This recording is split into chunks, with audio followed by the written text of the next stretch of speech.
Lives Matter chapter in St. Paul, Minnesota, revealing why he quit the organization in a newly published video. Rashad Turner saying he learned the, quote, ugly truth about BLM and that the leadership shows little concern for promoting the welfare of Black lives, and he joins us now. Rashad, thank you so much for being here. Look, I think we can all agree the lives of Black people matter. If you don't agree with that statement, you're a racist. But the organization, BLM, what is the ugly truth that you discovered?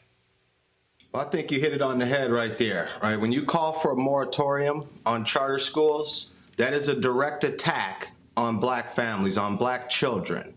The question I always ask folks, how can Black lives matter if Black minds don't matter?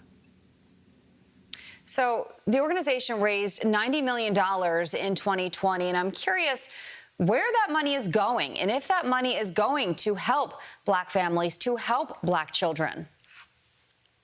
Well, I'll tell you this, we here in Minnesota, we've got worst in nation education gaps.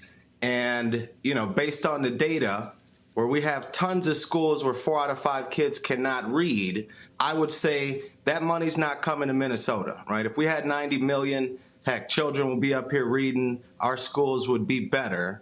But let me add something here. When you think about that 90 million, where it comes from, BLM has been co-opted. They've been co-opted by teachers unions, specifically at the national level, the American Federation of Teachers, and here locally in Minnesota, Education Minnesota. These teachers unions own the Democrats, they own BLM, and teachers unions, in my opinion, they kill our children's hopes and dreams. So if we're thinking about Black children doing what's best for Black families, we have to start with education. Yeah. There's not a disparity in this country that doesn't begin with folks not being able to read. So if Black lives really matter, we must start in that classroom. I mean, that's the crux of this, right? For decades, Blacks have been prevented from getting the same quality education as whites. It's a fact. It's reality. Why does the education system, though, seem to be allowed to suppress Blacks like it does? Well, it's the teachers unions. I can't say it enough. Here in Minnesota, Education Minnesota is 94% white. Yet they walk around acting like they're so woke that they understand what's best for Black children, right? But they own our education system. They spend about $30 to $50 million a year here in Minnesota to control what our politicians are doing. I don't know if folks have been paying attention to what our, I don't even know what to call him these days, but Governor Tim Walz here in Minnesota hasn't done one thing, and that's because teachers unions control him.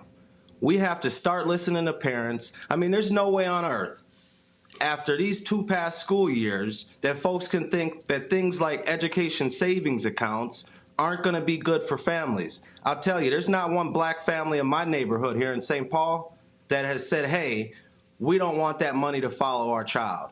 Anyone who's in opposition to school choice, charter schools, you're right.